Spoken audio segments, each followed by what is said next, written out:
अस्सलामु अलैकुम रहमतुल्लाह।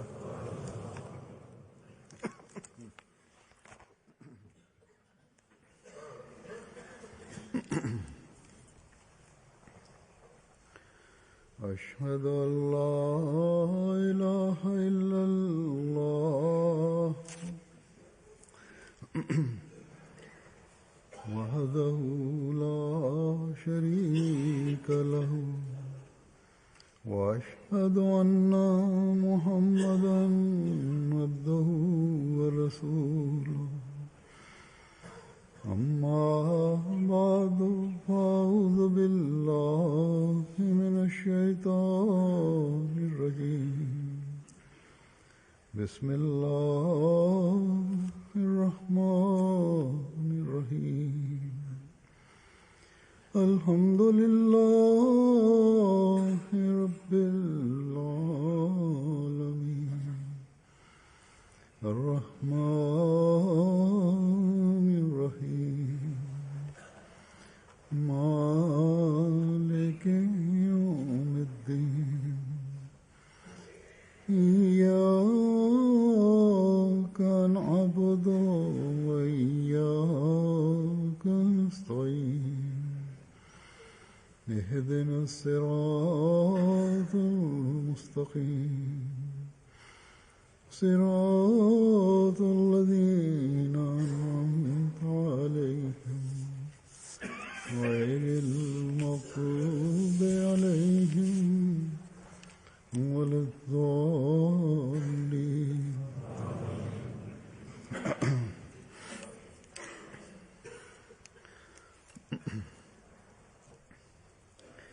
एक दुनियादार शख्स को ஒரு உலகவாதியிடம் ஒருவரில் உண்மையான இரையச்சம் உருவாகிவிட்டால் அவருக்கு இம்மை மற்றும் மறுமையின் அனைத்து அருள்களும் கிடைத்து விடுகின்றன என்று கூறப்பட்டால் நிச்சயமாக அவர் இவைகள் அனைத்தும் வீணான விஷயங்களாகும் என்றே கூறுவார். மேலும் மார்க்கத்தின் பெயரில் தம்மை சுற்றி ஒரு கூட்டத்தை ஒன்று சேர்ப்பதற்காக மக்கள் இவ்வாறு பேசுகின்றனர் என்று கூறுவார். இன்றைய நாட்களில் மார்க்கத்தின் பெயரில் சிலர் இதுபோன்ற விஷயங்களை பேசுகிறார்கள் என்பதும் சரிதான். மேலும் அவற்றில் அவர்களின் சுயநலம் இருக்கின்றது. ஆனால் அவர்களிடம் இரையச்சம் இருப்பதில்லை. மேலும் அவர்களை பின்தொடர்ந்து செல்பவர்களிடமும் இரையச்சம் இருப்பதில்லை. ஆனால் இதற்கு நேர்மாற்றமாக நபிமார்கள் மற்றும் அவர்களின் ஜமாத்துகள் உண்மையான போதனைகளின்படி நடக்கக்கூடிய மக்கள் இரையச்சம் பற்றிய உண்மையான ஞானம் கொண்டுள்ளனர். இந்த உலகில் இருந்து கொண்டு உலக வியாபாரங்களில் இருந்தும் கூட இரையச்சத்தை தேடுகின்றனர். மேலும் இரையச்சத்தின்படி நடக்கின்றனர். எனக்கு நூற்றுக்கணக்கான கடிதங்கள் வருகின்றன. அவைகளில் அல்லாஹ் எங்களிலும் எங்களின் சந்ததிகளிலும் இறை அச்சத்தை உருவாக்குவானாக என்பதை வெளிப்படுத்துகின்றனர். இந்த மாற்றம் அவர்களிடம் உண்மையில் ஹஸ்ரத் வாக்களிக்கப்பட்ட மசீஹ் அலைஹிஸ்ஸலாம் அவர்களை ஏற்றுக்கொண்டது மற்றும் தங்களுடைய பையத் உடன்படிக்கையை பூர்த்தி செய்யும் உணர்வு இருக்கின்ற காரணத்தினால் ஆகும். இந்த விருப்பம் மற்றும் இறைவனோடு தொடர்பு மற்றும் அவன் மீதுள்ள அச்சமும் பயமும் அவர்களை உலக பொருட்களிலிருந்து கவலையற்றவர்களாக ஆக்கியிருக்கின்றது. ஆனால் அவர்கள் உலகின் அருட்களிலிருந்து விலக்கப்பட்டவர்களாக இல்லை. அல்லாஹ் நபிமார்களுக்கும் தன்னுடைய அருட்களை வழங்குகின்றான். மேலும் அவர்களை உண்மையான முறையில் ஏற்றுக்கொண்டவர்களுக்கும் மார்க்கத்தின்படி நடப்பவர்களுக்கும் இந்த உலக அருட்களை வழங்குகின்றான். சில சமயம் சில தற்காலிக கஷ்டங்கள் ஏற்படுகின்றன. ஆனால் பிறகு அல்லாஹ்வினுடைய அருள் கிடைக்கின்றது. நிலைமை சீராக ஆகிவிடுகின்றது. இதே போன்று இரையச்சம் உடையவர்களில் போதுமென்ற மனமும் இருக்கின்றது. இந்த திருப்தியின் காரணமாக அவர்கள் சிறிய கஷ்டங்களை சகித்தும் கொள்கின்றனர். பிறகு அல்லாஹ்வினுடைய அருள் வருகின்றது. மேலும் அந்த அருட்களை வெளிப்படுத்தவும் செய்கின்றனர். பிறகு அல்லாஹ் அவர்களுக்கு வழங்குபவற்றிலிருந்து அவைகள் குறைவாக இருந்தாலும் இரையச்சமுடையவருக்கு அல்லாஹ்விற்கு நன்றி செலுத்தும் பழக்கம் இருக்கின்றது. இறைவனுக்கு நன்றி செலுத்தும் பழக்கம் உருவாகிவிட்டால் பிறகு அல்லாஹ் மேலும் அதிகமாக அருள் செய்கின்றான். மேலும் இந்த அருட்களை கண்டு ஒரு உண்மையான நம்பிக்கையாளர் தியாகங்கள் செய்வதற்கு தயாராகவும் இருக்கின்றார், செய்யவும் செய்கின்றார். இன்றைய காலகட்டத்தில் இந்த கருத்தை பற்றிய உண்மையான அறிவு நாம் அஹ்மதிகளுக்கு இருக்கின்றது. அவர்களுக்கு முன்பு பெருமானார் ஸல்லல்லாஹு அலைஹி வஸல்லம் அவர்களின் காலமும் இருக்கின்றது. மேலும் அன்னாரின் உண்மை அடியாரின் காலமும் முன்மாதிரியும் இருக்கின்றது. ஹஜ்ரத் முஸ்லிம் மௌத் ரலியல்லாஹு தஆலா அன்ஹு அவர்கள் இந்த கருத்தை எடுத்து கூறியவாறு ஓரிடத்தில் இவ்வாறு கூறுகின்றார்கள்: பாருங்கள், மக்கள் பெருமானார் ஸல்லல்லாஹு அலைஹி வஸல்லம் அவர்களிடமிருந்து அனைத்தையும் பறித்து விட்டார்கள். மேலும் அதேபோல் சஹாபாக்களிடமிருந்தும் பறித்து விட்டார்கள். ஆனால் இறைவனுக்கு எதிரில் அவர்கள் வேறெதையும் பொருட்படுத்தவில்லை. இறுதியில் இறைவன் அவர்களுக்கு அனைத்தையும் வழங்கினான். இதே போன்று ஹஜ்ரத் வாக்களிக்கப்பட்ட மஸீஹ் அலைஹிஸ்ஸலாம் அவர்களும் இறைவனுக்காக அனைத்தையும் துறந்தார்கள். மேலும் தன்னுடைய குடும்பத்தின் சொத்துக்களில் பாதிகளுக்கு அன்னார் எஜமானராக இருந்தும் அன்னாரின் மதனி அன்னார் இலவசமாக உண்ணக்கூடியவர் என்று கருதி வந்தார். மிக அதிக கஷ்டம் இருந்தது. இருந்தும் அல்லாஹ் அன்னாருக்கு அனைத்தையும் வழங்கினான். அன்னார் இந்த நிலைமையை இவ்வாறு எடுத்து கூறுகின்றார்கள்: ஹஜ்ரத் வாக்களிக்கப்பட்ட மஸீஹ் அலைஹிஸ்ஸலாம் அவர்கள் தன்னுடைய கவிதை வரிகளில் கூறுகின்றார்கள்: லஃபாசாத்துல் மவாயிதி கான உகுலி வஸ்ஸிர்துல் யௌம மித்ஆமல் அஹாலி. அதாவது, ஒரு காலத்தில் நான் பிறரின் எஞ்சிய துண்டுகளிலிருந்து வாழ்க்கையை கழித்து வந்தேன். ஆனால் இப்போது அல்லாஹ் ஆயிரக்கணக்கான மக்கள் எனது உணவு விரிப்பிலிருந்து உணவு உண்கின்ற நல் வாய்ப்பை வழங்கியிருக்கின்றான். இன்று நாம் அன்னாரின் ஆரம்ப காலத்தையும் இறுதி காலத்தையும் பார்க்கும்போது நிச்சயமாக இதன் மூலம் அஹ்மதிகளாகிய நம்முடைய ஈமான் அதிகமாகின்றது. இந்த நிலைமையை மேலும் விவரித்தவாறு ஓரிடத்தில் ஹஜ்ரத் முஸ்லிம் மௌத் ரலியல்லாஹு தஆலா அன்ஹு அவர்கள் இவ்வாறு கூறுகின்றார்கள்: ஹஜ்ரத் வாக்களிக்கப்பட்ட மஸீஹ் அலைஹிஸ்ஸலாம் அவர்கள் பிறந்தபோது அன்னாருடைய தாய் தந்தை அன்னாரின் பிறப்பில் மகிழ்ச்சி அடைந்திருப்பார்கள். ஆனால் அன்னாருடைய வயது அதிகமான போது, மேலும் அன்னாரிடம் உலக ஆர்வமின்மை உருவான போது அன்னாரினுடைய தந்தை இந்த நிலைமையை பார்த்து நம்முடைய மகன் எதற்கும் தகுதியானவன் அல்ல என வருந்தி வந்தார்கள். ஹஜ்ரத் முஸ்லிம் மௌத் ரலியல்லாஹு தஆலா அன்ஹு அவர்கள் ஒரு சம்பவத்தை கூறினார்கள். இதற்கு முன்பும் நான் அதை கூறியிருக்கின்றேன். அன்னாரிடம் ஒரு சீக்கியர், நாங்கள் இரு சகோதரர்களாவோம். நாங்கள் மிர்சா சாஹிபிடம் சென்றபோது, அதாவது ஹஜ்ரத் மிர்சா குலாம் முர்ததா சாஹிப் அவர்களிடம் சென்றபோது ஒருமுறை அவர்கள் என்னுடைய தந்தையிடம் ஹஜ்ரத் வாக்களிக்கப்பட்ட மஸீஹ் அலைஹிஸ்ஸலாம் அவர்கள் தொடர்பாக நீங்கள் அவர்களிடம் செல்கின்றீர்கள், அவருக்கு புரிய வையுங்கள் என்று கூறினார்கள். அவர் கூறுகிறார்: நான் மிர்சா குலாம் அஹ்மத் சாஹிப் அவர்களிடம் சென்று, உங்களுடைய தந்தை தன்னுடைய இளைய மகன் அவரின் மூத்த சகோதரரின் வருமானத்தில் வாழ்பவர் என்றும் எந்த பணியும் செய்வதில்லை என்றும் அஞ்சுகிறார்கள் என்றும், அவர் என்னுடைய வாழ்நாளிலேயே ஏதாவது பணியை செய்ய வேண்டும் என அவரிடம் கூறுங்கள். நான் அவருக்கு நல்ல வேலை கிடைப்பதற்கு முயற்சி செய்கின்றேன். ஹஜ்ரத் வாக்களிக்கப்பட்ட மஸீஹ் அலைஹிஸ்ஸலாம் அவர்களின் தந்தை கூறினார்கள்: நான் ஒருவேளை மரணித்து விட்டால் குலாம் அஹ்மத் என்ன ஆவார்? அனைத்து வழிகளும் அடைபட்டுவிடும் என்று அன்னாரினுடைய தந்தையினுடைய வருத்தத்தின் வெளிப்பாட்டை அந்த சீக்கியர் ஹஜ்ரத் வாக்களிக்கப்பட்ட மஸீஹ் அலைஹிஸ்ஸலாம் அவர்களிடம் வெளிப்படுத்தி, நீங்கள் உங்களுடைய தந்தையின் பேச்சை ஏன் கேட்க மறுக்கின்றீர்கள் என்று கூறினார்கள். அப்போது ஹஜ்ரத் வாக்களிக்கப்பட்ட மஸீஹ் அலைஹிஸ்ஸலாம் அவர்களின் தந்தை கபூர்தலாவினுடைய அரசாங்கத்தில் வேலைக்காக முயற்சி செய்து கொண்டிருந்தார்கள். மேலும் கபூர்தலாவினுடைய அரசாங்கமும் அன்னாரை அப்பகுதியின் கல்வி அதிகாரியாக நியமிக்க தீர்மானித்தது. கல்வி அதிகாரியாக நியமிப்பதற்கான ஒரு வாய்ப்பும் வந்தது. அவர் கூறுகிறார்: நீங்கள் ஏன் உங்களுடைய தந்தையின் பேச்சை கேட்க மறுக்கின்றீர்கள் என்று கூறியபோது ஹஜ்ரத் வாக்களிக்கப்பட்ட மஸீஹ் அலைஹிஸ்ஸலாம் அவர்கள், என்னுடைய தந்தை தேவையில்லாமல் கவலைப்படுகிறார்கள். அவர்கள் என்னுடைய எதிர்காலத்தை பற்றி ஏன் கவலைப்படுகின்றார்கள்? நான் எவனுக்கு பணியாற்ற வேண்டுமோ அவனது பணியில் சேர்ந்து விட்டேன் கூறுகிறார், நாங்கள் திரும்பி வந்து ஹஜ்ரத் மிர்சா குலாம் முர்ததா சாஹிபிடம் இந்த அனைத்து விஷயங்களையும் கூறினோம். அதற்கு மிர்சா சாஹிப் அவர்கள், அவர் இவ்வாறு கூறியிருந்தால் பிறகு பரவாயில்லை, ஏனென்றால் அவர் பொய் பேச மாட்டார் என்றார்கள். ஹஜ்ரத் முஸ்லிமோ ரதில்லாஹு தஆலா அன்ஹு அவர்கள் கூறுகிறார்கள், இது ஹஜ்ரத் வாக்களிக்கப்பட்ட மஸீஹ் அலைஹிஸ்ஸலாம் அவர்களினுடைய ஆரம்பமாகும்.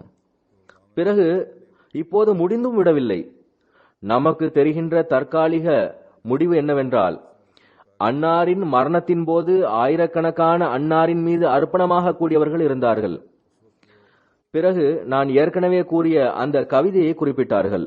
லஃபாசாத்துல் மவாயிதி கான உக்குலி வசிர்துல் யௌம மித்ஆமல் அஹாலி. அதாவது, ஒரு காலத்தில் எஞ்சிய துண்டுகள் தான் எனக்கு கிடைத்து வந்தது.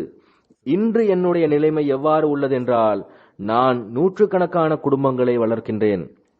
ஹஜ்ரத் முஸ்லிம் மௌத் ரலியல்லாஹு தஆலா அன்ஹு அவர்கள் கூறுகின்றார்கள், அன்னாருடைய ஆரம்பம் எவ்வளவு சிறியதாக இருந்தது. ஆனால் அன்னாருடைய முடிவு எப்படி இருந்ததென்றால், தொண்டாற்றக்கூடியவர்களை தவிர லங்கரில் தினசரி 200 இருந்து 250 பேர் உணவு உண்டு வந்தனர். அன்னார் தனது தந்தையினுடைய சொத்தில் தனது சகோதரர் போல் பங்குதாரராக இருந்தார்கள் என்பதில் எவ்வித சந்தேகமும் இல்லை. ஆனால் பொதுவான வழக்கம் என்னவாக இருந்ததென்றால், இது அந்த காலத்தில் அதிகமாக இருந்தது. அதாவது, எவர் வேலை செய்வாரோ அவரே சொத்தில் பங்குதாரராக கருதப்பட்டு வந்தார். எவர் வேலை செய்யவில்லையோ அவர் சொத்தில் பங்குதாரராக கருதப்படுவதில்லை. எவர் வேலை செய்யவில்லையோ அவருக்கு சொத்தில் என்ன பங்கு இருக்க முடியும் என மக்கள் பொதுவாக கூறி வந்தனர். ஆரம்ப காலத்தில் அன்னாரை, அதாவது ஹஜ்ரத் வாக்களிக்கப்பட்ட மஸீஹ் அலைஹிஸ்ஸலாம் அவர்களை சந்திப்பதற்காக யாரேனும் வந்தால், அன்னார் தனது மதனியிடம் உணவு வழங்குமாறு கூறி அனுப்பும் போது மதனி கூறுவார், இவர் உண்கிறார், ஆனால் எவ்வித வேலையும் செய்வதில்லை என்பார். அதனால் அன்னார் தன்னுடைய உணவை அந்த விருந்தாளிக்கு கொடுத்து விடுவார்கள். மேலும் தான் பட்டினியாக இருப்பார்கள் அல்லது சிறிதளவு கொண்டை கடலையை சாப்பிட்டு விட்டு வாழ்க்கையை கழிப்பார்கள். ஹஜ்ரத் முஸ்லிம் மௌத் ரலியல்லாஹு தஆலா அன்ஹு அவர்கள் கூறுகின்றார்கள், இறைவனுடைய நியதி என்னவாயிற்று என்றால், எந்த பெண் அன்னாரை அந்த நேரத்தில் இழிவான பார்வையுடன் பார்த்தாரோ அவர் பிறகு எனது கைகளில் அஹ்மதியத்தில் இணைந்தார். சுருக்கமாக, அல்லாஹ்வின் தரப்பிலிருந்து ஒரு பணி ஆரம்பிக்கப்படும் போது அதன் ஆரம்பம் பெரிதாக தெரிவதில்லை. அதனுடைய முடிவில் உலகம் வியப்படைகின்றது. இன்றும் நாம் பார்க்கின்றோம். காதியான் மட்டுமின்றி காதியானுக்கு வெளியேயும் உலகின் பல்வேறு நாடுகளிலும் அன்னாரின் லங்கர் செயல்பட்டு கொண்டிருக்கிறது. அந்த காலத்தில் அநேகமாக 2-3 அடுப்புகளில் ரொட்டி சமைக்கப்பட்டிருக்கலாம். லங்கர் செயல்பட்டு கொண்டிருந்தது. இன்று நாம் பார்க்கின்றோம், அன்னாருடைய லங்கரில் ரொட்டி போடுவதற்கான எந்திரங்கள் பொருத்தப்பட்டுள்ளன. காதியானிலும் ரபுவாவிலும் இங்கு லண்டனிலும் லட்சக்கணக்கான ரொட்டிகள் ஒரே நேரத்தில் சமைக்கப்படுகின்றன. இங்கு ஆண்டு மாநாட்டின் அல்லாஹ்வின் அருளால் லங்கரின் ஏற்பாடுகள் மிகவும் பரந்ததாகும். நான் ஏற்கனவே கடந்த ஜும்மாவில் கூறியது போன்று இம்முறை அதிகமாக பத்திரிகையாளர்களும் வந்திருந்தனர், பத்திரிகைகளின் பிரதிநிதிகளும் வந்திருந்தனர். அவர்கள் லங்கரின் ஏற்பாடுகளை பார்த்துவிட்டு, ரொட்டி சமைக்கப்படுவதை பார்த்துவிட்டு, ரொட்டி சமைக்கும் எந்திரத்தை பார்த்துவிட்டு மிகவும் தாக்கத்திற்கு உள்ளானார்கள். எந்திரத்தில் சமைக்கப்பட்ட ரொட்டிகள் அனைவருக்கும் பிடித்திருந்தது. அங்கு நின்று கொண்டிருந்தவாறு ரொட்டி சமைக்கப்படுவதை பார்த்து ஒரு பத்திரிகையாளர் ரொட்டி சாப்பிட விருப்பம் தெரிவித்தார். ரொட்டி வழங்கப்பட்டது. அவர் சாப்பிட்டார். அவருக்கு மிகவும் பிடித்திருந்தது. பிறகு, நான் இன்னும் சாப்பிடலாமா என்று கேட்டார். அவரோடு இருந்த அஹ்மதி, எவ்வளவு வேண்டுமானாலும் சாப்பிடுங்கள் என்று கூறினார். ஏனென்றால் இது மசீஹின் லங்கராகும், இங்கு எவ்வித குறைபாடும் இல்லை என்றார். ஆக, ஒரு விருந்தாளி வந்தபோது அன்னார் தன்னுடைய உணவை அவருக்கு வழங்கி தான் பட்டினியாக இருந்த காலம் எப்படிப்பட்ட காலமாக இருந்தது. இன்று உலகின் பல்வேறு நாடுகளில் ஆயிரக்கணக்கான மக்கள் அன்னாரின் உணவு விரிப்பிலிருந்து உணவு உண்ணும் இந்த காலம் எங்கிருக்கின்றது? இதுவும் கூட இறுதி அல்ல. இந்த லங்கர் உலகின் பல்வேறு நாடுகளில் பரவ வேண்டியிருக்கிறது. லட்சக்கணக்கான கோடிக்கணக்கான மக்கள் அன்னாரின் உணவு விரிப்பிலிருந்து உணவு உண்ண வேண்டியது இருக்கிறது. இதேபோல் லட்சக்கணக்கான கோடிக்கணக்கான மக்கள் அன்னாரை ஏற்றுக்கொண்ட பிறகு இறை அச்சத்தில் முன்னேறுவதும் இருக்கின்றது. இன்று உலகை சம்பாதிக்கக்கூடிய அகமதிகளில் நமக்கு தெரிகின்ற தியாகத்தின் தரத்திற்கும் இது முடிவு அல்ல. இதிலும் இன்ஷா அல்லாஹ் அதிகரிப்பு ஏற்பட்டு கொண்டே செல்லும். ஆக ஒரு சிந்திக்கக்கூடியவர் லங்கரின் அமைப்பை மட்டுமே பார்த்தால் ஹஸ்ரத் வாக்களிக்கப்பட்ட மசீஹ் அலைஹிஸ்ஸலாம் அவர்களினுடைய ஆரம்ப காலத்தை முன்வைத்து பார்த்தால் இதுவே அன்னாரின் உண்மைத்துவத்திற்கு ஓர் ஆதாரமாகவும் ஆகிவிடுகின்றது. மிகப்பெரிய அடையாளமாகும். நிச்சயமாக இது நமது ஈமான் அதிகரிப்பதற்கு காரணமாக இருக்கின்றது. இந்த அனைத்து ஏற்பாடுகளையும் செய்வதற்கு ஜமாத் மக்களிடம் உருவாகி இருக்கின்ற பொருள் தியாக உணர்வும் இறை அச்சத்தின் விளைவினாலாகும் என்பதையும் காண முடிகின்றது. இது ஹஸ்ரத் வாக்களிக்கப்பட்ட மசீஹ் அலைஹிஸ்ஸலாம் அவர்களோடு இணைந்ததால் நம்மில் உருவாகியுள்ளது. அல்லாஹ் நம்மில் ஒவ்வொருவருக்கும் உண்மையான இறை அச்சத்தை உருவாக்குவதற்கான கவனத்தை மேலும் அதிகமாக்குவதற்கான நல்வாய்ப்பை வழங்குவானாக. ஹஸ்ரத் முஸ்லிம் மௌத் ரலியல்லாஹு தஆலா அன்ஹு அவர்கள் ஹஸ்ரத் வாக்களிக்கப்பட்ட மசீஹ் அலைஹிஸ்ஸலாம் அவர்களின் வாழ்க்கையின் பல்வேறு கோணங்களையும் மேலும் சில சம்பவங்களையும் வெளிச்சமிட்டு காட்டுகிறார்கள். மேலும் அன்னார் எவ்வாறு அதை எடுத்து கூறுகிறார்கள் என்பதும் மேலும் சில சமயம் அதிலிருந்து எப்படிப்பட்ட கருத்துக்களை உள்வாங்குகிறார்கள் என்பதும் அன்னாருக்கே உரிய சிறப்பம்சமாகும். ஒரு சாதாரண மனிதர் ஏதேனும் ஒரு சம்பவத்தின் வெளிப்படையான நிலையை பார்த்து இன்பத்தை அடையலாம், இன்பத்தை அடைந்து சென்று விடுகின்றனர். ஆனால் ஹஜ்ரத் முஸ்லிம் மௌத் ரலியல்லாஹு தஆலா அன்ஹு அவர்கள் அதிலிருந்து மிக நுட்பமான கருத்துக்களை எடுக்கின்றார்கள். அதுவும் நமது ஈமான் அதிகரிப்பதற்கு காரணமாகின்றது, ஞானத்தில் முன்னேற்றம் ஏற்படுகின்றது. ஹஜ்ரத் வாக்களிக்கப்பட்ட மசீஹ் அலைஹிஸ்ஸலாம் அவர்களின் உணவு உண்ணும் முறை பற்றி கூறியவாறு ஹஜ்ரத் முஸ்லிம் மௌத் ரலியல்லாஹு தஆலா அன்ஹு அவர்கள் கூறுகின்றார்கள், ஹஜ்ரத் வாக்களிக்கப்பட்ட மசீஹ் அலைஹிஸ்ஸலாம் அவர்களினுடைய உணவு உண்ணும் முறை முற்றிலும் மாறுபட்டதாகும். வேறு எவரையும் அதே போன்று உணவு உண்ண நான் கண்டதில்லை. அன்னார் முதலில் ரொட்டியிலிருந்து ஒரு துண்டை தனியாக எடுப்பார்கள், அதாவது சிறிய சப்பாத்தியிலிருந்து ஒரு துண்டை தனியாக எடுப்பார்கள். பிறகு குவலமாக ஆக்குவதற்கு முன்பு அன்னார் விரல்களால் அதை தூள் தூளாக ஆக்குவார்கள். மேலும் வாயில் சுபஹானல்லா சுபஹானல்லா என்றும் கூறிக்கொண்டே இருப்பார்கள். பிறகு அதிலிருந்து ஒரு சிறிய துகளை எடுத்து குழம்பில் தொட்டு வாயில் வைப்பார்கள். இந்த பழக்கம் அன்னாரிடம் எந்த அளவுக்கு மிகைத்திருந்தது என்றால் பார்க்கக்கூடியவர் வியப்பார்கள். மேலும் சிலர் அன்னார் ரொட்டியிலிருந்து ஹலாலான துகள்களை தேடுகிறார்கள் என எண்ணினர். ஆனால் உண்மையில் இதற்கு என்ன காரணம் என்றால், நாமோ உணவு உண்கின்றோம், இறைவனுடைய மார்க்கம் பிரச்சனைகளால் துடிதுடித்துக் கொண்டிருக்கிறது என்ற உணர்வு இருந்தது. ஒவ்வொரு துண்டும் அன்னாரின் கழுத்தில் சிக்கியது. அன்னார் சுபானல்லா சுபானல்லா என்று கூறி அல்லாஹ்விடம், நீ எங்களோடு இதை வைத்து விட்டாய், அதாவது உணவு உண்பது மனித தேவையாக இருக்கிறது, ஆனால் மார்க்கம் கஷ்டத்தில் இருக்கும்போது இது நமக்கு ஒருபோதும் ஆகுமானதல்ல என்று மன்னிப்பு கோருவதை போன்று இருக்கும். ஹஜ்ரத் முஸ்லிம் மௌத் ரலியல்லாஹு தஆலா அன்ஹு அவர்கள் கூறுகின்றார்கள், அன்னார் சாப்பிடுவது ஒரு போரிடுதலாக தென்படும். இஸ்லாத்தின் மற்றும் மார்க்கத்தின் உதவிக்காக எழுகின்ற தூய்மையான உணர்வுகளுக்கும் மேலும் இறைவன் தரப்பிலிருந்து இயற்கை எதிர்பார்ப்பை பூர்த்தி செய்வதற்காக உருவாக்கப்பட்ட தேவைகளுக்கும் நடுவே நடக்கின்ற ஒரு போராக இருந்தது. அதாவது மார்க்கத்திற்கு உதவுவதற்காக அன்னார் கொண்டிருந்த உணர்வு மற்றும் மனித தேவைகள், அதாவது சாப்பிடுவது மனித தேவையாகும், நீர் அருந்துவது மனித தேவையாகும், இவைகளுக்கு நடுவே ஓர் போர் நடந்தது. அன்னார் உணவு உண்பதும் கூட ஒரு நிர்பந்தமாக இருந்தது. மார்க்கத்தின் உதவியே அன்னாரின் உண்மையான கவலையாக இருந்தது. இஸ்லாத்தின் முன்னேற்றம் அன்னாரின் கவலையாக இருந்தது. ஆக ஹஜ்ரத் வாக்களிக்கப்பட்ட மசீஹ் அலைஹிஸ்ஸலாம் அவர்களின் இந்த முன்மாதிரி நம்மை நாம் அல்லாஹ்வினுடைய அருட்களை பயன்படுத்தும் போது அதற்கு நன்றி செலுத்த வேண்டும், அவனை புகழ வேண்டும், அதே வேளையில் மார்க்கத்தின் நிலைமை பற்றிய வேதனையையும் உணர வேண்டும். மேலும் நாம் எவ்வாறு மார்க்கத்தை பரப்புவதற்காக மார்க்க பிரச்சாரத்தில் பங்கு பெற வேண்டும் என்பதன் பக்கம் கவனமூட்டுகின்றது.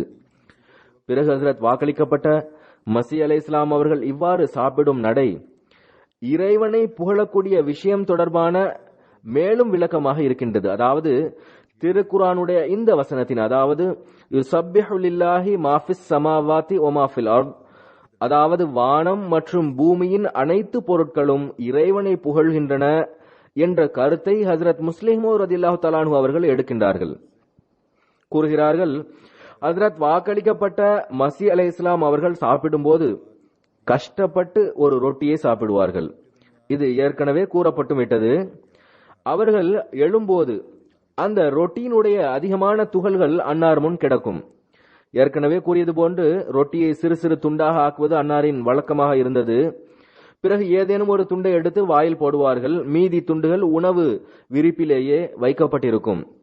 கூறுகிறார்கள், ஹஜ்ரத் வாக்களிக்கப்பட்ட மஸீஹ் அலைஹிஸ்ஸலாம் அவர்கள் அவ்வாறு ஏன் செய்தார்கள் என்பது தெரியாது. ஆனால் பல நண்பர்கள் ஹஜ்ரத் சாஹிப் அவர்கள் இந்த ரொட்டி துண்டுகளில் எது இறைவனை புகழக்கூடியது, எது புகழாதது என்று தேடுவார்கள் என்று கூறி வந்தனர். ஹஜ்ரத் வாக்களிக்கப்பட்ட மஸீஹ் அலைஹிஸ்ஸலாம் அவர்களிடமிருந்து இது போன்ற விஷயத்தை கேட்டது நினைவில் இல்லை. ஆனால் நினைவில் இருக்கக்கூடிய விஷயம் என்னவென்றால், மக்கள் இவ்வாறுதான் கூறி வந்தார்கள். ஆக அல்லாஹ் கூறுகின்றான், யுஸப்பிஹு லில்லாஹி மா ஃபிஸ் ஸமாவாதி வ மா ஃபில் அர்த், அதாவது வானம் மற்றும் பூமியிலிருந்து இறைவனை புகழக்கூடிய குரல்கள் எழுகின்றன. வானம் மற்றும் பூமியில் உள்ள அனைத்தும் இறைவனை புகழ்கின்றன என அல்லாஹ் ஏன் கூறுகின்றான்? நாமோ அந்த இறைவனை புகழக்கூடிய வார்த்தைகளை கேட்க முடியாது. எதை நம்மால் கேட்க முடியாதோ அதை நமக்கு கூற வேண்டிய அவசியமும் இல்லை. அது புகழ்கிறதா இல்லையா என்பது நமக்கு எவ்வாறு தெரியும்? ஆக அல்லாஹ் இவ்வாறு கூறுவதன் நோக்கம் என்னவாக இருந்தது? திருக்குரானில் எங்கேயாவது சொர்க்கத்தில் இன்ன நபர், அதாவது அப்துல் ரஷீத் என்கின்ற நபர் 1000 வருடங்களாக இருக்கின்றார் என்று கூறியிருக்கின்றானா? இதை கூறுவதன் மூலமாக நமக்கு எவ்வித பலனும் இல்லை என்பதால் அவன் இவ்விஷயத்தை கூறவில்லை. பிறகு அல்லாஹ் யுஸப்பிஹு லில்லாஹி மா ஃபிஸ் ஸமாவாதி வ மா ஃபில் அர்த், அதாவது வானம் மற்றும் பூமியின் அனைத்து பொருள்களும் இறைவனை புகழ்கின்றன என்று கூறுவதன் பொருள், நீங்கள் இந்த புகழ்தலை கேளுங்கள் என்பதாகும். நாம் நிலவு வந்துவிட்டது என்று கூறுகிறோம் என்றால் அனைவரும் வந்து அதை பாருங்கள் என்பதாகும். அல்லது இன்ன நபர் பாடுகிறார் என்று கூறுகிறோம் என்றால் சென்று அவருடைய பாட்டை கேளுங்கள் என்று பொருளாகும். இதே போன்று இறைவன் யுஸப்பிஹு லில்லாஹி மா ஃபிஸ் ஸமாவாதி வ மா ஃபில் அர்த், அதாவது வானம் மற்றும் பூமியில் உள்ள அனைத்தும் இறைவனை புகழ்கின்றன என்று கூறுவதன் பொருள் என்னவென்றால், நீங்கள் அந்த இறைவனை புகழ்தலை கேளுங்கள் என்பதாகும். ஆக இதிலிருந்து தெரிய வருவது என்னவென்றால், இந்த தஸ்பீஹ், அதாவது இறைவனை புகழ்தல் எப்படிப்பட்டதென்றால், இதை நாம் கேட்க முடியும். ஒரு வகையான கேட்டல் மிகவும் குறைந்த தரத்தை உடையதாகும், இன்னொன்று உயர் தரத்தை உடையதாகும். உயர் தரத்தை உடைய கேட்டல் அதே போன்ற கண்களும் காதுகளும் இருக்கின்ற போது அது சாத்தியமாகும்.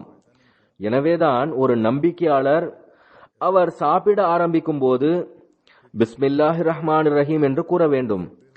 சாப்பிட்டு முடிக்கும் போது அல்ஹம்துலில்லாஹ் என்று கூற வேண்டும். ஆடை அணியும் போதோ அல்லது வேறு ஏதேனும் காட்சியை காணும் போதோ அதற்கேற்ப இறைவனை புகழ வேண்டும் என கூறப்பட்டுள்ளது. ஆக ஒரு நம்பிக்கையாளர் தஸ்பீஹ் செய்தல் என்றால் என்ன? அவர் இந்த பொருட்கள் செய்கின்ற தஸ்பீஹை சான்று பகரக்கூடியதாகும். துணிக்கான தஸ்பீஹ், சாப்பிடுவதற்கான தஸ்பீஹ், மேலும் பிற பொருட்கள் தஸ்பீஹ் செய்வதை சான்று பகர்கின்றது.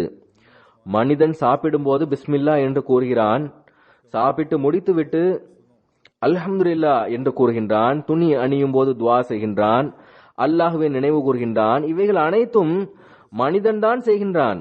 ஆனால் உண்மையில் இந்த தஸ்பீஹ் அந்த பொருட்களின் மூலமாக கூறப்படுகிறது. அவைகளை பார்த்து மனிதன் நன்றி செலுத்தும் போது இந்த தஸ்பீஹ் அந்த பொருட்கள் தரப்பிலிருந்து கூறப்படுவதாகும். ஹஜ்ரத் முஸ்லிம் ரலியல்லாஹு தஆலா அன்ஹு அவர்கள் கூறுகின்றார்கள், இதன்படி அமல் செய்பவர்கள் எத்தனை பேர் இருக்கின்றார்கள்?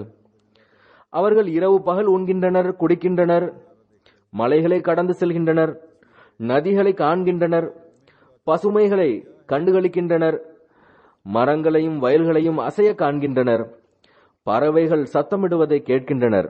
ஆனால் அவர்களினுடைய உள்ளத்தில் என்ன தாக்கம் ஏற்படுகிறது? அவர்களினுடைய உள்ளத்தில் இவைகளுக்கு எதிராக தஸ்பீ எழுகிறதா? அவ்வாறு எழவில்லை என்றால் அவர்கள் இந்த பொருட்கள் செய்யக்கூடிய தஸ்பீகை கேட்பதில்லை என்பதாகும். எங்களுடைய காதுகளில் தஸ்பீகின் குரல் கேட்கவில்லை என்று நீங்கள் கூறுகின்றீர்கள் என்றால் நான் உங்களுக்கு கூறுகிறேன், பல்வேறு ஓசைகள் காதுகளின் மூலம் அல்ல, மாறாக இதயங்களிலிருந்து வருகின்றது. ஆக மனிதன் ஏதேனும் ஒன்றிற்கு செலுத்துகின்ற நன்றி, அதாவது இறைவனுடைய வல்லமையை பார்க்கும்போது சுப்ஹானல்லாஹ் என்று கூறுகின்றான். மனிதன் கூறுகின்ற தஸ்பீ, அதாவது இறைவனை புகழ்தல், அந்த பொருட்களிலிருந்து வருகின்றதாகும். அது மனிதனின் நாவிலிருந்து வெளிப்படுகின்றது. இந்த கருத்தை புரிய வேண்டிய தேவை இருக்கின்றது. ஆக தஸ்பீகினுடைய இந்த ஒரு நடையையும் நாம் மேற்கொள்வதற்கு முயற்சி செய்ய வேண்டும். மாறாக இது போன்ற தஸ்பீ நம்முடைய பழக்கமாக மாறிவிடுவதே தக்வா ஆகும். இந்த காலத்தில் அல்லாஹ் ஹஸ்ரத் வாக்களிக்கப்பட்ட மசீ அலைஹிஸ்ஸலாம் அவர்களை இஸ்லாத்தின் மீது தாக்குதல் தொடுப்பவர்களின் வாயை அடைப்பதற்கும் இஸ்லாத்தின் அழகை வெளிப்படுத்துவதற்காகவும் அனுப்பியிருக்கின்றான். இது தொடர்பாகவும் ஒரு சம்பவத்தை கூறியவாறு ஹஸ்ரத் முஸ்லிம் மௌத் ரலியல்லாஹு தஆலா அன்ஹு அவர்கள் கூறுகின்றார்கள், ஒருமுறை ஹஸ்ரத் வாக்களிக்கப்பட்ட மசீ அலைஹிஸ்ஸலாம் அவர்கள் பள்ளிவாயிலில் அமர்ந்திருந்தார்கள். ஒரு கிறித்தவர் வந்தார். நீங்கள் திருக்குர்ஆனுடைய மொழிகளுக்கெல்லாம் தாய் என்று கூறுகின்றீர்கள், ஆனால் மேக்ஸ் மோலர் போன்றவர்கள் எந்த மொழி சுருக்கமானதாக இருக்குமோ அதுவே மொழிகளுக்கெல்லாம் தாயாக இருக்கும் என்று எழுதியுள்ளார். பிறகு மக்கள் அதை மெதுமெதுவாக பரப்பி விடுகின்றனர் என்று கூறினார். ஹஸ்ரத் வாக்களிக்கப்பட்ட மசீஹ் அலைஹிஸ்ஸலாம் அவர்கள் கூறினார்கள், நாம் மேக்ஸ் மோல்லருடைய இந்த வழிமுறையை, அதாவது மொழிகளுக்கெல்லாம் தாய் சுருக்கமானதாக இருக்கும் என்பதை ஏற்கவில்லை. இருக்கட்டும், விவாதத்தை முடிவுக்கு கொண்டு வருவதற்கு நாம் இந்த வழிமுறையை ஏற்றுக்கொள்வோம். அரபி மொழி இந்த தரத்தை உடையதாக இருக்கின்றதா இல்லையா என்று பார்ப்போம். அந்த நபர் ஆங்கில மொழி அரபி மொழியை விட மிகவும் உயர்வானதாகும் என்றும் கூறியிருந்தார். ஹஸ்ரத் வாக்களிக்கப்பட்ட மசீஹ் அலைஹிஸ்ஸலாம் அவர்கள் ஆங்கிலத்தை அறிந்திருக்கவில்லை. ஆனால் அன்னார் கூறினார்கள், இப்போது ஆங்கிலத்தில் என்னுடைய தண்ணீர் என்பதற்கு என்ன கூறுவார்கள்? அதற்கு அவர் மை வாட்டர் என கூறினார். அதற்கு அன்னார் அரபி மொழியில் மை என்று மட்டுமே கூறுவார்கள் என கூறினார்கள். இவ்வாறு கூறினாலே அதன் பொருள் வந்துவிடும். இப்போது மை வாட்டர் என்பது சுருக்கமாக இருக்கின்றதா அல்லது மாய் என்பது சுருக்கமாக இருக்கிறதா என்பதை நீங்களே சொல்லுங்களேன் என்றார்கள். ஹஸ்ரத் வாக்களிக்கப்பட்ட மசீஹ் அலைஹிஸ்ஸலாம் அவர்கள் ஆங்கிலம் அறிந்திருக்கவில்லை. ஆனால் இறைவன் அன்னாருடைய நாவிலிருந்து எப்படிப்பட்ட வார்த்தையை வர வைத்தான் என்றால், ஆட்சேபனை செய்யக்கூடியவர் தானாகவே சிக்கிக் கொண்டார். மேலும் அவர் வெட்கப்பட்டு பதில் இல்லாதவராக ஆகிவிட்டார். பிறகு அரபி மொழிதான் குறுகியதாக இருக்கின்றது என்று கூறினார். திருக்குர்ஆனுடைய நிலைமையும் இதுவே ஆகும். அல்லாஹ் பெருமானார் ஸல்லல்லாஹு அலைஹி வஸல்லம் அவர்களை எதிரிகளின் தாக்குதல்களிலிருந்து பாதுகாப்பான் என அன்னாரிடம் வாக்குறுதி அளிக்கிறான். அதாவது எப்போதும் திருக்குர்ஆனை படிக்கக்கூடிய மக்களை அவன் உருவாக்கி கொண்டே இருப்பான். அத்தோடு உண்மையான நேசம் கொண்டவர்களாக இருப்பார்கள். மேலும் அதற்கு விளக்கம் அளிக்கக்கூடியவர்கள் இருப்பார்கள். அவர்கள் எதிரிகளின் தாக்குதல்களுக்கு அவர்களினுடைய வாய்கள் அடைபடக்கூடிய அளவிற்கு பதிலளிப்பார்கள். பிறகு திருக்குர்ஆனில் எப்படிப்பட்ட ஒரு ஆற்றலை வைத்துள்ளான் என்றால், ஆட்சேபனை செய்யக்கூடியவர் என்ன ஆட்சேபனை செய்தாலும் அதற்குரிய பதில் அதில் இருக்கின்றது. ஹஸ்ரத் முஸ்லிம் மௌத் ரலியல்லாஹு தஆலா அன்ஹு அவர்கள் கூறுகின்றார்கள், சர் சையத் அஹ்மத் கானும் தன்னுடைய காலத்தில் கிறித்தவர்களுடைய ஆட்சேபனைக்கு பதிலளித்துள்ளார். பிறகு ஹஸ்ரத் வாக்களிக்கப்பட்ட மசீஹ் அலைஹிஸ்ஸலாம் அவர்களை நிறுத்தினான். அவர்கள் எந்த அளவு நீண்ட காலம் எதிரிகளின் தாக்குதல்களோடு போரிட்டார்கள் என்றால், அன்னாரின் மரணத்தின் போது அன்னார் இஸ்லாத்தை எந்த அளவுக்கு மகத்துவத்துடன் பாதுகாத்தார்கள் என்றால், அன்னாருக்கு முன்பு வேறெந்த முஸ்லிம் ஆலிமும் இவ்வாறு இஸ்லாமை பாதுகாக்கவில்லை என எதிரிகளும் ஏற்றுக்கொண்டார்கள். இது வல்லாஹு யாசிமுக மினன் நாஸ் என்பதின் அற்புதமாகும். அல்லாஹ் முஹம்மது ரசூலுல்லாஹ் ஸல்லல்லாஹு அலைஹி வஸல்லம் அவர்களை என் நிலையிலும் காப்பாற்றுவான் என அன்னாரிடம் வாக்குறுதி அளித்திருந்தான். எதிரிகள் வாளின் மூலம் தாக்குதல் தொடுத்த போது அவன் அவர்களின் வாள்களை மழுங்கச் செய்து விட்டான். எதிரிகளுடைய வாள்கள் உடைந்து விட்டன. எதிரி வரலாற்றை கொண்டு தாக்குதல் நடத்திய போது அல்லாஹ் எப்படிப்பட்ட முஸ்லிம்களை கொண்டு வந்தான் என்றால், அவர்கள் வரலாற்று புத்தகங்களை அலசி ஆராய்ந்து எதிரிகளுடைய ஆட்சேபனைகளை மறுத்துவிட்டார்கள். மேலும் ஆட்சேபனை செய்யக்கூடியவர்களுடைய பெரியவர்களின் வரலாற்றை திறந்து காட்டி, அவர்கள் இஸ்லாத்தின் மீது செய்கின்ற ஆட்சேபனைகள் அவர்களுடைய மார்க்கத்தின் மீதும் எழுகின்றது என்று நிரூபித்தனர். மேலும் எந்த பகுதி திருக்குரான் மற்றும் ஹதீஸ்களோடு தொடர்புடையதாக இருக்கின்றதோ அவற்றை ஹஜ்ரத் வாக்களிக்கப்பட்ட மஸீ அலைஹிஸ்ஸலாம் அவர்கள் நீக்கினார்கள். ஆக இன்றும் எவர்கள் இஸ்லாத்தின் மீது ஆட்சேபனை செய்கின்றார்களோ அவர்களின் வாய்களை ஹஜ்ரத் வாக்களிக்கப்பட்ட மஸீ அலைஹிஸ்ஸலாம் அவர்கள் வழங்கிய அறிவிலிருந்து நம்மால் அடைக்க முடியும். இதன் பக்கம் நாம் கவனம் செலுத்த வேண்டும்.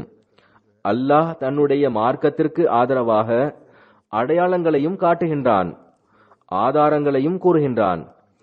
அறிவை பெற ஆர்வமுடைய சிலருடைய உள்ளங்களையும் திறந்து விடுகின்றான்.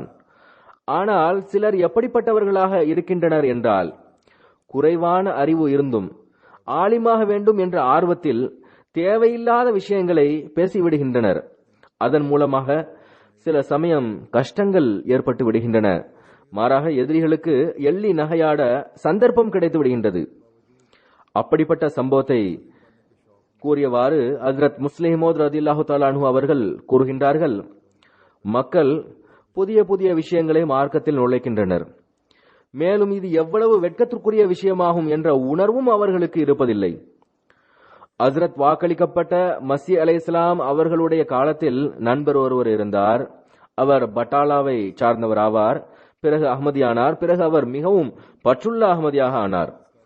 ஏற்கனவே கூறப்பட்டது போன்று ஹஜ்ரத் வாக்களிக்கப்பட்ட மஸீ அலைஹிஸ்ஸலாம் அவர்கள் அரபி மொழிகளுக்கெல்லாம் தாய் என்ற விஷயத்தை கூறியிருந்தார்கள். அதாவது அனைத்து மொழிகளும் அதிலிருந்துதான் வந்தது என்று கூறியிருந்தார்கள். இந்த நபர் இந்த விஷயத்தை எடுத்துக்கொண்டார். மேலும் இதே வேளையில் மூழ்கிவிட்டார். ஆனால் அதிக அறிவு இருக்கவில்லை. அரபி மொழி பற்றிய புரிதலும் அவருக்கு இருக்கவில்லை. எல்லா வார்த்தைகளும் அரபி மொழியிலிருந்துதான் வந்தது என நிரூபிக்க முயற்சித்தார். இதே முயற்சியில் அவர் மூழ்கிவிட்டார்.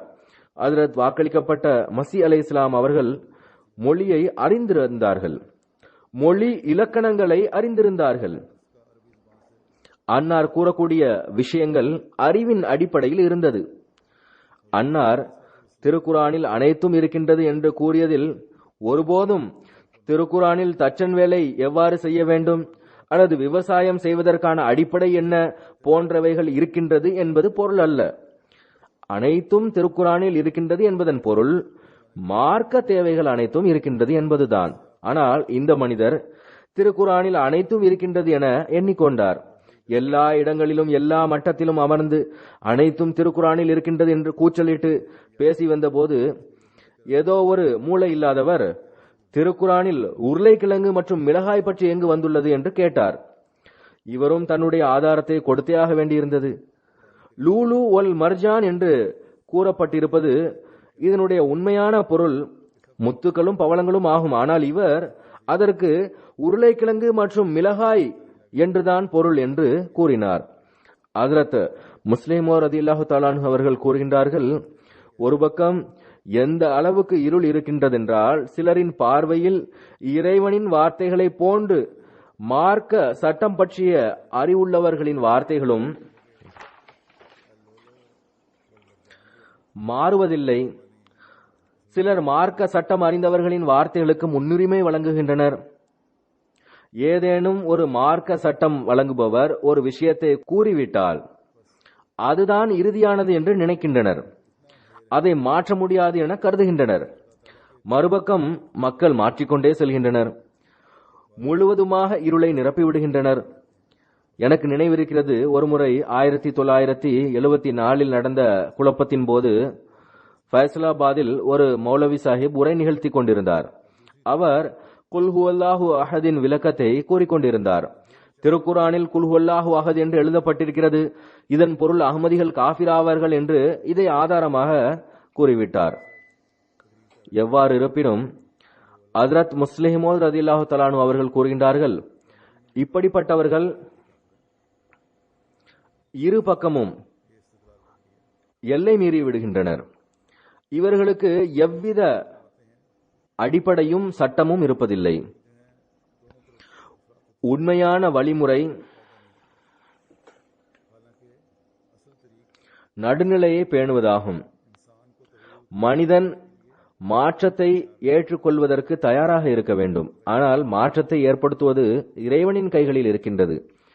அவன் எப்போது விரும்புகின்றானோ மாற்றத்தை ஏற்படுத்துகின்றான். அவன் மாற்றத்தை ஏற்படுத்த நினைத்தால் பிறகு உலகால் அதை தடுத்து நிறுத்த முடியாது. பிறகு ஒரு சிலரின் தவறான சிந்தனைகள் தொடர்பாக ஹஜ்ரத் முஸ்லிம் மவ்ஊத் ரலியல்லாஹு அன்ஹு அவர்கள் கூறுகின்றார்கள், ஹஜ்ரத் வாக்களிக்கப்பட்ட மஸீஹ் அலைஹிஸ்ஸலாம் அவர்களின் காலத்தில் ஒருவர் காதியான் வந்தார். அவர் மிர்சா சாஹிபிற்கு, நீங்கள் இப்ராஹிமாக இருக்கின்றீர்கள், நூஹாக இருக்கின்றீர்கள், மூசாவாக இருக்கின்றீர்கள், ஈசாவாக இருக்கின்றீர்கள், முகம்மதாக இருக்கின்றீர்கள் என்று கூறப்படுகிறது என்றால், என்னை பார்த்தும் இறைவன் எப்போதும் நீ முகம்மதாவாய் என்று கூறுகிறான் என கூறினார். மக்கள் அவருக்கு புரிய வைத்தனர். அதற்கு அவர், இறைவனுடைய ஓசை எனக்கு வருகின்றது, அவனே என்னை பார்த்து நீ முகம்மதாவாய் என்று கூறுகின்றான், உங்களுடைய இந்த ஆதாரங்கள் என் மீது எந்த தாக்கத்தை ஏற்படுத்திவிட முடியும் என்று கூறினார். எவ்வித தாக்கமும் ஏற்படவில்லை. மக்கள் அவருக்கு புரிய வைத்து களைப்படைந்த போது இவரை ஹஜ்ரத் வாக்களிக்கப்பட்ட மஸீஹ் அலைஹிஸ்ஸலாம் அவர்களிடம் அழைத்துச் செல்வது சிறந்ததாக இருக்கும் என கருதினர். அதனால் அவர்கள் ஹஜ்ரத் முதலாவது கலீஃபத்துல் மஸீஹ் அவர்களிடம் இதை பற்றி கூறி இதற்காக நேரம் வாங்குமாறு விண்ணப்பித்தார்கள். ஹஜ்ரத் முதலாவது கலீஃபத்துல் மஸீஹ் அவர்கள் ஹஜ்ரத் வாக்களிக்கப்பட்ட மஸீஹ் அலைஹிஸ்ஸலாம் அவர்களிடம் கூறிய போது, அன்னார் அந்த நபரை அழைத்து வாருங்கள் என்று கூறினார்கள். எனவே அவர் ஹுசூர் அவர்களிடம் அழைத்து வரப்பட்டார். அவர், இறைவன் என்னை பார்த்து நீ முகம்மதாவா என்று கூறுகிறான் என்று கூறினார். அதற்கு அன்னார், என்னை பார்த்து எப்போதும் இறைவன் நான் இப்ராஹிம் என்றோ நான் மூசா என்றோ கூறவில்லை. ஹஜ்ரத் வாக்களிக்கப்பட்ட மஸீஹ் அலைஹிஸ்ஸலாம் அவர்கள் கூறுகிறார்கள், ஆனால் அவன் என்னை பார்த்து நீ ஈசாவாவாய் என்று கூறுகின்ற போது ஈசாவினுடைய பண்புகளை எனக்கு வழங்குகின்றான். நீ மூசாவாவா என்று கூறுகின்ற போது மூசாவினுடைய அடையாளங்களை எனக்கு வழங்குகின்றான். அல்லாஹ் உங்களை பார்த்து எப்போதும் நீ முகம்மதாவா என்று கூறுகிறான் என்றால் அவன் உங்களுக்கு திருக்குரானின் நுட்பமான ஞானங்களையும் வழங்குகின்றானா இல்லையா என்று கேட்டபோது எதுவுமே வழங்குவதில்லை என்று பதில் கூறினார். அப்போது அன்னார், பாருங்கள், இதுதான் உண்மையாளர் மற்றும் பொய்யருக்கு இடையே உள்ள வேறுபாடாகும் என்று கூறினார்கள். ஒரு மனிதர் ஒருவரை உண்மையான முறையில் விருந்தாளியாக ஆக்குகிறார் என்றால் அவருக்கு சாப்பிடுவதற்கு கொடுக்கின்றார். ஆனால் எவரிடமாவது அவர் கேலி செய்தால் அவர் அந்த நபரை அழைத்து அவருக்கு முன்பு காலி பாத்திரங்களை வைத்துவிட்டு இதில் பிரியாணி மற்றும் இனிப்பு சோறு உள்ளது என்று கூறுகின்றார். இறைவன் கேலி செய்வதில்லை, ஷைத்தான் தான் கேலி செய்கின்றான். நீங்கள் முகம்மது என்று கூறப்பட்டால் பிறகு திருக்குரானுடைய உண்மைகள் நுட்பமான ஞானங்கள் வழங்கப்படவில்லை என்றால் அவ்வாறு கூறக்கூடியவன் ஷைத்தான் ஆவான், இறைவன் அல்ல. இறைவன் ஒரு விஷயத்தை கூறுகின்றான் என்றால் அதற்கேற்ப பொருட்களையும் மனிதனுக்கு முன்பு வைத்து விடுகின்றான். உங்களுக்கு முன் ஏதேனும் பொருட்கள் வைக்கப்படவில்லை என்றால் அவ்வாறு கூறக்கூடியவன் ஷைத்தான் ஆவான் என்பதை நிச்சயமாக நீங்கள் எண்ணிக்கொள்ளுங்கள் என்று ஹஜ்ரத் வாக்களிக்கப்பட்ட மஸீஹ் அலைஹிஸ்ஸலாம் அவர்கள் கூறினார்கள். உண்மை என்னவென்றால் சிலர் சில கனவுகளின் காரணமாக தப்பெண்ணத்தில் மூழ்கி விடுகின்றனர். மிக பெரும் வாதங்கள் செய்ய ஆரம்பித்து விடுகின்றனர். அவர்கள் உண்மையில் ஷைத்தானின் தாக்கத்தின் கீழ் இருப்பவர்கள் ஆவர். இறைவன் ஒருவருக்கு ஒன்றை வழங்கும் போது அதனுடைய பொழிவையும் காட்டுகின்றான், தன்னுடைய ஆதரவையும் வெளிப்படுத்துகின்றான். அடையாளங்கள் வெளிப்படுகின்றன. அல்லாஹ்வினுடைய செயல் அத்தாட்சி அத்தோடு பணி செய்கின்றது. இதையே நாம் ஹஜ்ரத் வாக்களிக்கப்பட்ட மஸீஹ் அலைஹிஸ்ஸலாம் அவர்களோடு நடக்க கண்டுள்ளோம். இவ்வாறே அன்னாரினுடைய முஸ்லிமோது பற்றிய முன்னறிவிப்பு இரண்டாவது ஹலிஃபத்துல் மஸீஹ் அவர்களுக்கு சாதகமாக நிறைவேறியதையும் கண்டோம்.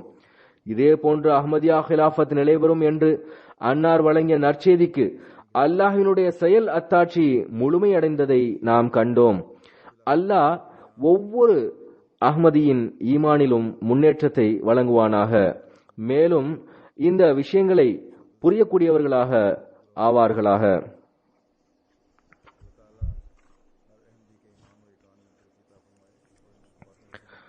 தொழுகைக்கு பிறகு நான் ஒரு ஜனாசாவும் தொலை வைப்பேன். அது மதிப்பிற்குரிய சாஹிப்ஜாதி அமதுல் பாரி சாஹிபா உடையதாகும். 31 ஆகஸ்ட் மற்றும் செப்டம்பர் 1, 2015 ஆகியவற்றுக்கு இடையே உள்ள இரவில் 87 வயதில் வஃபாத்தாகிவிட்டார்கள். இன்னா லில்லாஹி வ இன்னா இலைஹி ராஜிஊன். மதிப்பிற்குரிய அமதுல் பாரி சாஹிபா ஹஜ்ரத் வாக்களிக்கப்பட்ட மஸீஹ் அலைஹிஸ்ஸலாம் அவர்களின் மகன் வழி பேத்தியும் ஹஜ்ரத் மிர்சா ஷரீஃப் அஹமத் சாஹிப் அவர்களின் மகளும் நவாப் முகமது அலி கான் சாஹிப் அவர்களின் மகள் வழி பேத்தியும் ஆவார்கள். சையதா அமதுல் ஹஃபீஸ் பேகம் சாஹிபா மற்றும் நவாப் அப்துல்லா கான் சாஹிப் அவர்களின் மருமகளும் ஆவார்கள். இவர்களினுடைய கணவர் மியா அப்பாஸ் அஹமத் கான் சாஹிப் மர்ஹூம் ஆவார்கள். இவர்கள் என்னுடைய மாமியும் ஆவார்கள்.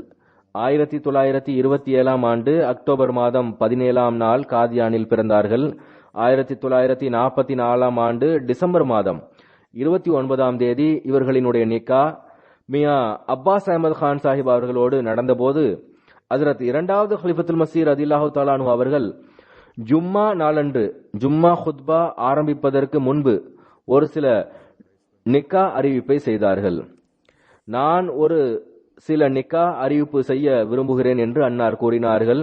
மேலும் நான் இந்த விஷயத்தை பலமுறை வெளிப்படுத்தி இருக்கின்றேன். அதாவது நான் ஒரு சில காலம் வரை எனக்கு நெருக்கமானவர்களாகவோ அல்லது எவர்களோடு எனக்கு நெருக்கமானவர்களை போன்ற தொடர்பு இருக்கின்றதோ அவர்களினுடைய நிக்காகவை மட்டுமே என்னால் நடத்த முடியும். அது தவிர பிறருடைய நிக்காகவை அவர்கள் நெருக்கமானவர்களினுடைய நிக்காக நடக்கின்ற சமயத்தில் விண்ணப்பித்தால் அத்துடன் சேர்த்து அவர்களுடையதையும் நடத்த முடியும்.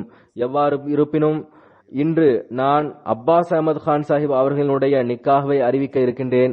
இவர் என்னுடைய இளைய சகோதரி மற்றும் மியா அப்துல்லா கான் சாஹிப் அவர்களுடைய மகன் ஆவார்கள். மேலும் மணமகள் மியா ஷரீஃப் அஹமத் சாஹிப் அவர்களுடைய மகள் ஆவார்கள். ஆக மணமகன் என்னுடைய மருமகனும் மணமகள் என்னுடைய சகோதரனின் மகளும் ஆவார்கள். பிறகு அன்னார் வாழ்க்கை அர்ப்பணிப்பது தொடர்பாக பல்வேறு அறிவுரைகளை கூறினார்கள்.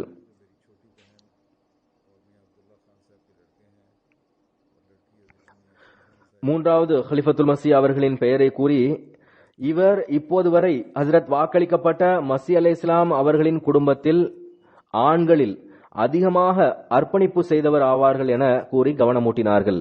கூறுகிறார்கள், ஹஜ்ரத் வாக்களிக்கப்பட்ட மஸீஹ் அலைஹிஸ்ஸலாம் அவர்கள் இன்றிலிருந்து 60-70 வருடங்களுக்கு முன் தரா நஸ்ரன் பைதா, அதாவது தொலைதூர சந்ததிகளை நீர் காண்பீர் என்ற இல்ஹாமை வெளியிட்டிருந்தார்கள்.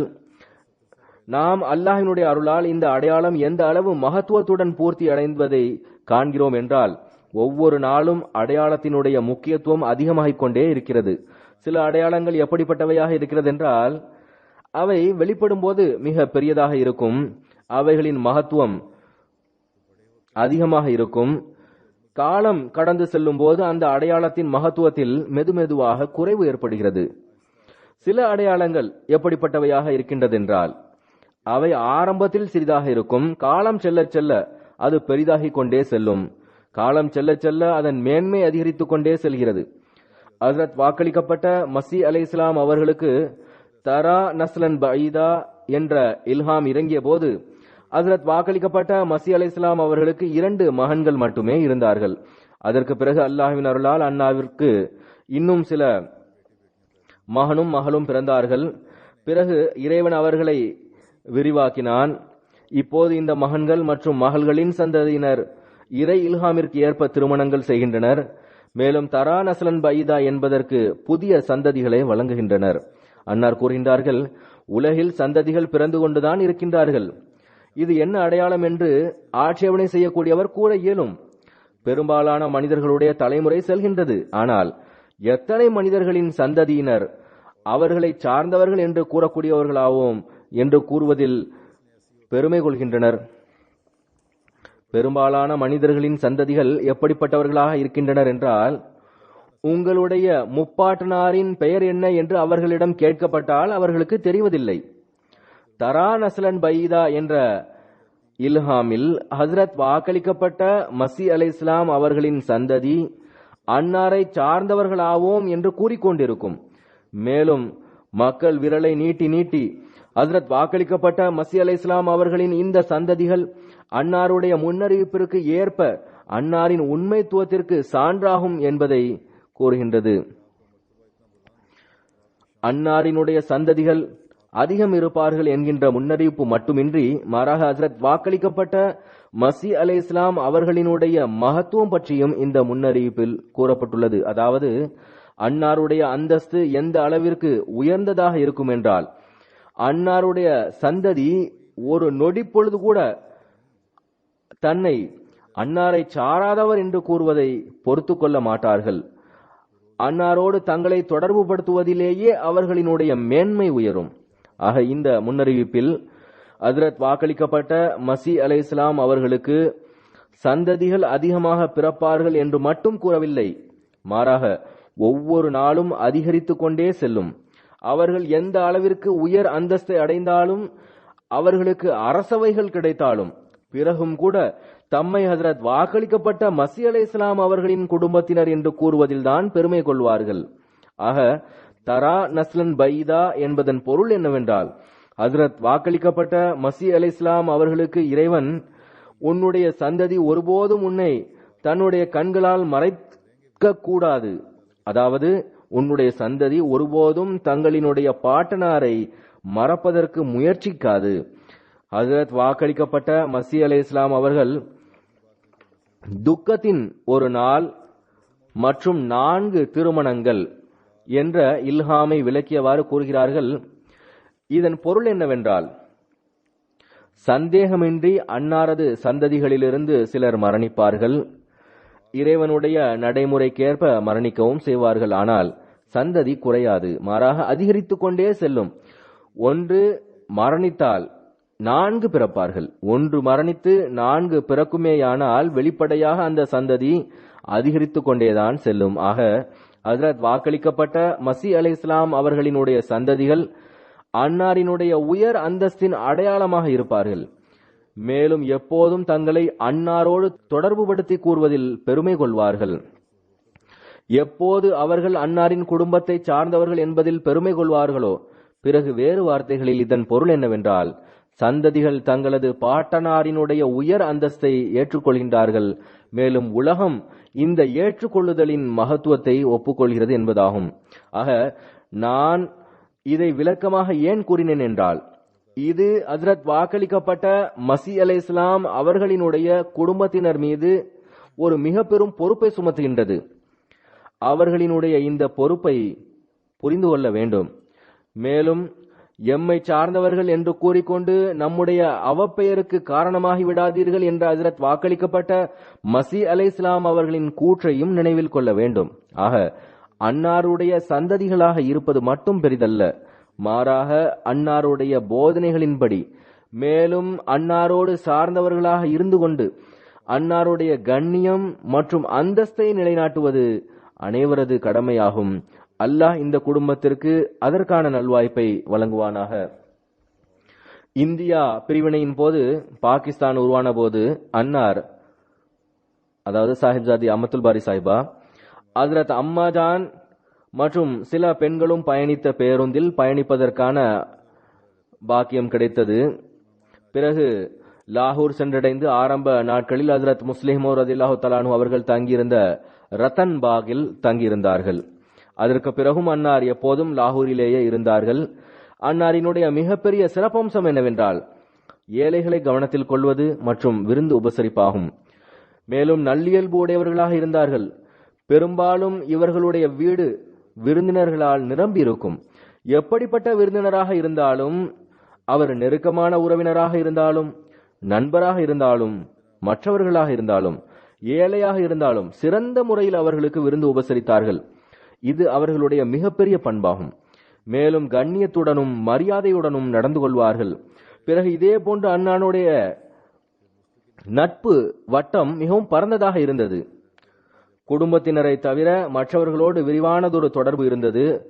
எவர்களோடு எல்லாம் சந்திப்பதற்கான வாய்ப்பு கிடைத்ததோ அவர்களோடு அதிக தொடர்பு இருந்தது.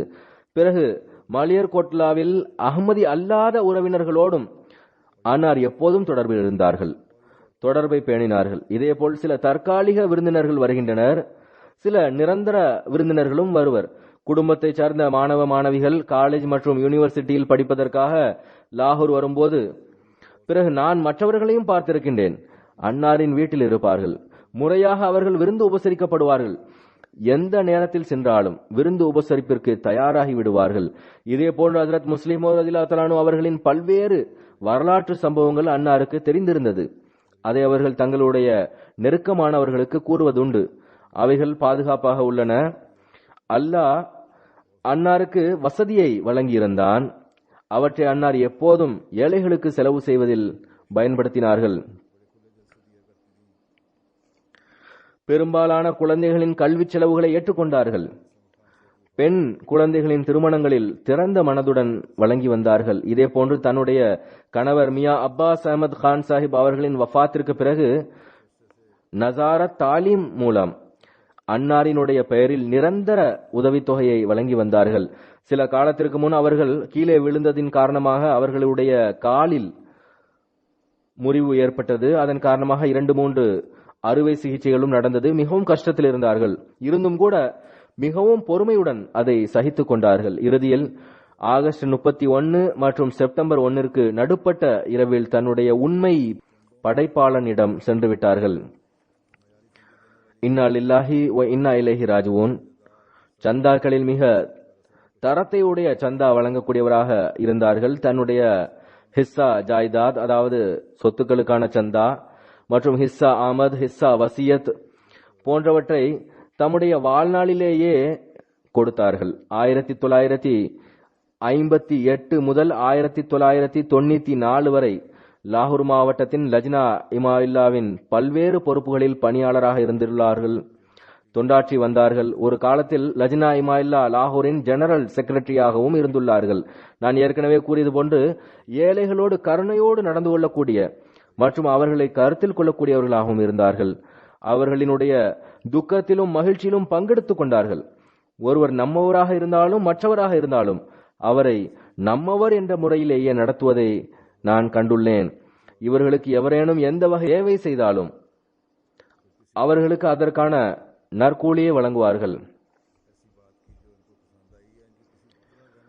காதியானை சார்ந்த முனீர் அஹமத் ஹாஃபிசாபாதி சாஹிப் அவர்கள் கூறுகின்றார்கள், இவர்கள் 1989 ஆண்டு ஜூப்ளி ஜலசாவின் போது காதியான் வந்திருந்தார்கள். முனீர் ஹாஃபிசாபாதி சாஹிப் அவர்களுக்கு இவர்களுக்கு தொண்டாற்றக்கூடிய வாய்ப்பு கிடைத்தது. அதனால் அவர்களுக்கும் ஹஜ்ரத் வாக்களிக்கப்பட்ட மஸீஹ் அலைஹிஸ்ஸலாம் அவர்களின் அருளுக்குரிய தலைப்பாகை துணியை கொடுத்தார்கள். இதே போன்று ஜமாத் மக்கள் உலகளாவிய பையத்தின் போது நான் ஒரு மாறுபட்ட நிறத்தை உடைய மேலங்கியை அணிந்திருந்ததை கண்டிருப்பீர்கள். இது பச்சை நிறமல்ல, மாறாக சற்று மாறுபட்ட நிறமாகும். இந்த மேலங்கியையும் இவர்கள்தான் எனக்கு கொடுத்தார்கள். அது ஹஜ்ரத் வாக்களிக்கப்பட்ட மஸீஹ் அலைஹிஸ்ஸலாம் அவர்களினுடைய மேலங்கியாகும். அது முதலில் ஹஜ்ரத் மிர்சா ஷரீஃப் அஹமத் சாஹிப் அவர்களிடம் இருந்தது. பிறகு இவர்களுடைய பங்கில் வந்தது. அதை அன்னார் நான் உங்களுக்கு வழங்குகிறேன் என்று கூறி என்னிடம் கொடுத்து விட்டார்கள். பிறகு ஹிலாஃபத்தோடு எல்லை கடந்த தொடர்பு இருந்தது. கண்ணியம் மற்றும் மரியாதைக்குரிய ஒரு தொடர்பு இருந்தது. எப்போதும் எனக்கு போன் செய்து பேச வேண்டும் என்கின்ற விருப்பத்தை வெளிப்படுத்துவார்கள். மேலும் என்னுடைய சந்ததிகளுக்கும் அல்லாஹ் நற்செயல்கள் செய்வதற்கான வாய்ப்பை வழங்க வேண்டும், மேலும் அவர்கள் ஒற்றுமையுடன் இருக்க வேண்டும் என்ற கவலை அவர்களுக்கு இருந்தது. அல்லாஹ் இவர்களுடைய சந்ததிகளுக்கு அன்னாருடைய நன்மைகளை தொடர்வதற்கான நற்பாக்கியத்தையும் வழங்குவானாக. தங்களுக்குள் ஒற்றுமையுடன் இருக்கக்கூடியவர்களாகட்டுமாக. அல்லாஹ் அன்னாரின் பதவிகளை உயர்த்துவானாக, மன்னிப்புடன் நடந்து கொள்வானாக. நான் கூறியது போன்று தொழுகைகளுக்கு பிறகு இவர்களுடைய ஜனாசா காயிப் தொழுகையை தொலை வைப்பேன்.